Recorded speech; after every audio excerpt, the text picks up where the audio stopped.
Gentlemen, we have called you together to inform you that we are going to overthrow the United States government. You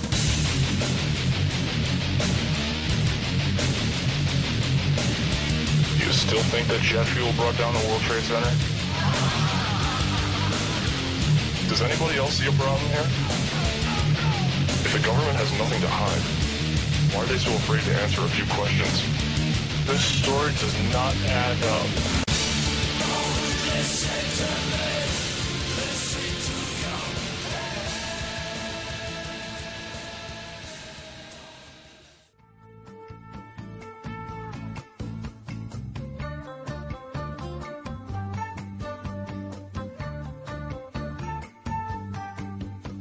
Even though I'm just a lowly person and aren't part of the greater supreme homeland people in black uniforms that I look up to, I'm still part of the federal family that Janet talks about because I snoop for them.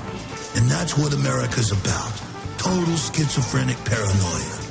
Absolutely thinking the terrorists are hiding under every table. Just think, they all look normal, but you know any of them could be a terrorist. Don't trust the public. Only trust Janet, Big Sis Napolitano, and Homeland Security. That's what I've learned. And that's what I do. Yeah, it's in the Communities Against Terrorism alerts. They've put out hundreds of them. They say people wearing blue jeans are using cell phones of the terrorist. I work at a local internet cafe coffee shop, and it told me that there were people doing stuff like trying to have privacy or using voice over IP or communicating through PC games. Man, there's nothing these terrorists won't do. But the number one thing they said was they use cash or credit cards. That's a really scary part. There's a lot of them come in there. A lot of them using cash. And some of them even want to be anonymous and have privacy when they surf the web. Those are the ones you gotta watch. It makes me realize that most of the population are terrorists. There's so many people using cell phones. There's so many people who've got screen blockers so I can't read what they're saying. There's even more using cash. The terrorists are everywhere. Hold yourself together. You can do it, though. You can do it for America. Do it for Janet. Finally, my life means something. I'm with the FBI now. Trust no one but Janet Dung Beetle Napolitano. No one but her. You've always wanted to be part of an elite team. You got responsibilities now. Now get out there and start spying.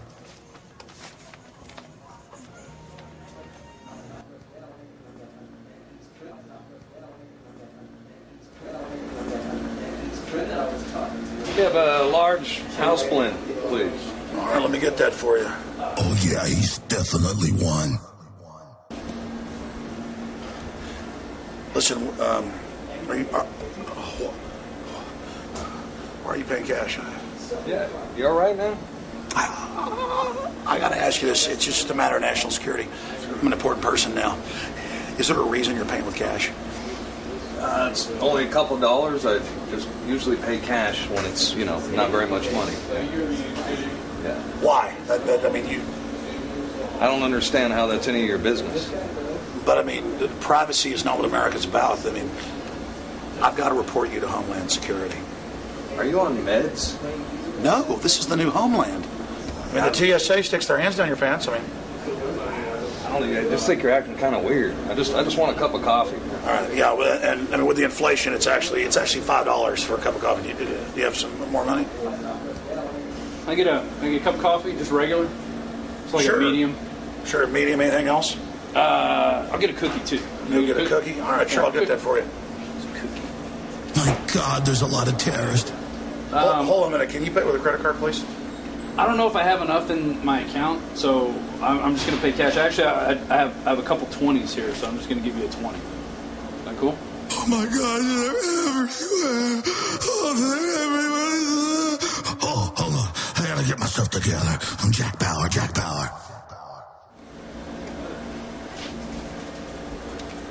Can you get my change? Can I have that? Thanks. You cool? You're being watched. The Homeland's keeping you safe, okay? By who?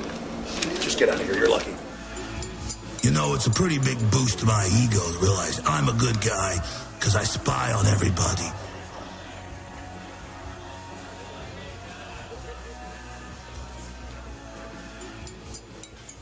There he is. Oh, he's dangerous. You can tell it.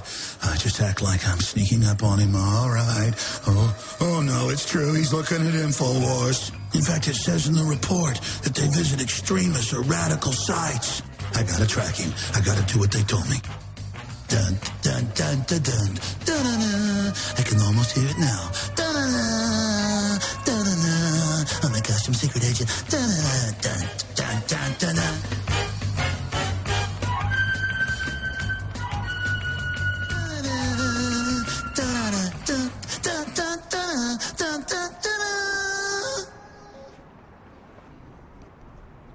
Oh man, I'm brave. I'm just like those guys on TV. Yes, FBI. I've got him. He bought coffee with cash, and he was using a proxy server to search the web. Yes, I've got one of them. He's definitely a terrorist. The dramatization that you just witnessed is absurd. And it's even more absurd because it reflects reality in this country and worldwide today.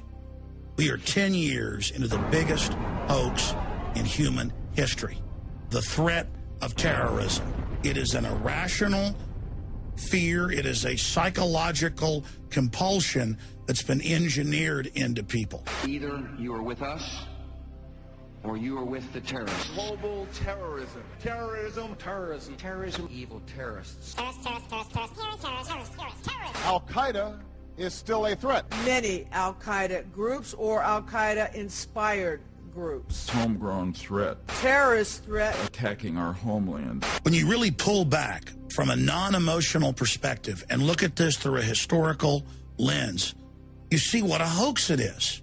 The only thing we have to fear is fear itself. Nameless, unreasoning, unjustified terror.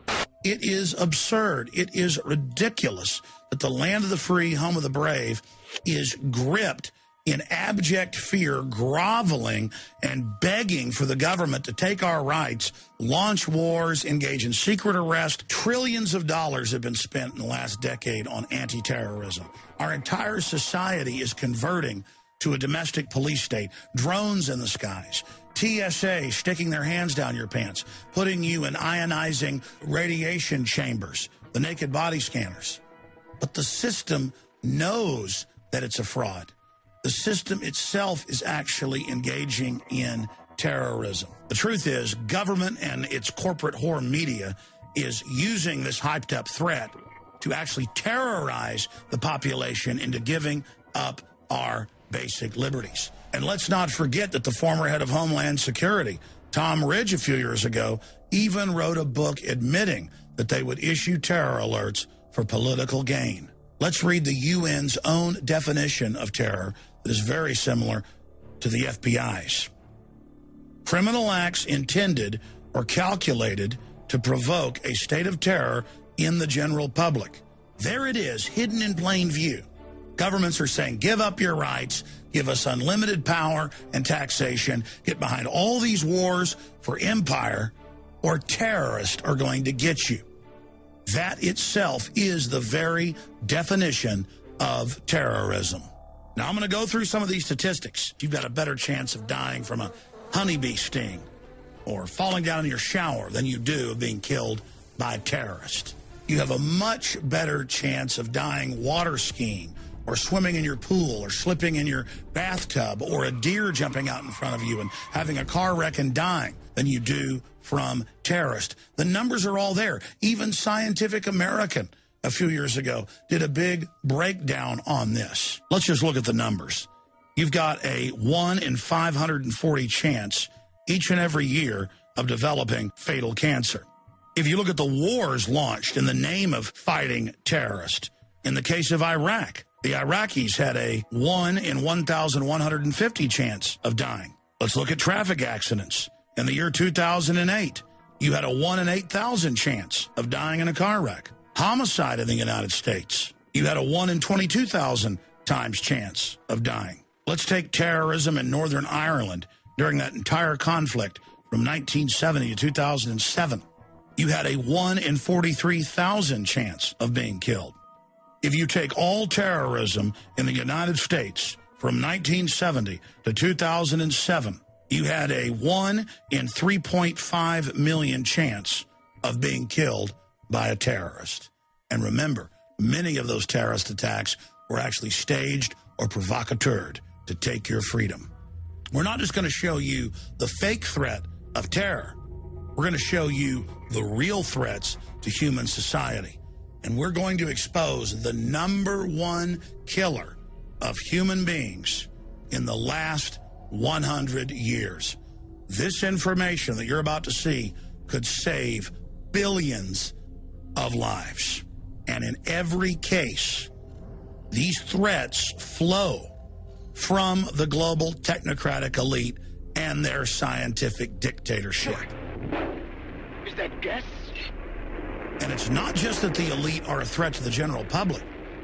I've analyzed this thing from one end to the other. They're the greatest threat to themselves. But wasn't that the case with Hitler turning east into Russia, or Napoleon, or even Julius Caesar? It's the fact that they're so arrogant, so filled with bravado and chutzpah that they think they're God. These control freaks are going to bring themselves down, and all the rest of us with them, if we don't wake up and stop them. Of all the real proven threats to humanity, none of them have killed as many people as government itself. In academia, it's known as democide. But notice, you've probably never heard that, even if you went to college. And you've certainly never seen it on the news or on the Discovery Channel. Oh no, they're too busy telling you about sharks they're going to get you any minute with Shark Week and Bin Laden and we got to stick our hands down your pants. No, you never hear about democide. And it's proven, it's on record, that governments have killed over 260 million people. It's a giant number. So big that it's even hard to grasp. That is the #1 cause of unnatural death in the 20th and now 21st century. And if you look back at the eons before that, it was always #1. Look what George Washington and many others said.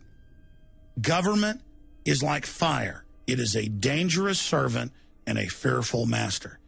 You bet it is. 260+ million dead. Democide. When your government kills you. To put democide into perspective, it would take 10 sports stadiums, jam-packed with 100,000 people apiece, to represent 1 million souls. China, from 1949 to 1987, the Communist Party killed 76+ million people. And they even admit it. They're proud of it. The USSR, from 1917 to 1987, killed over 61 million people.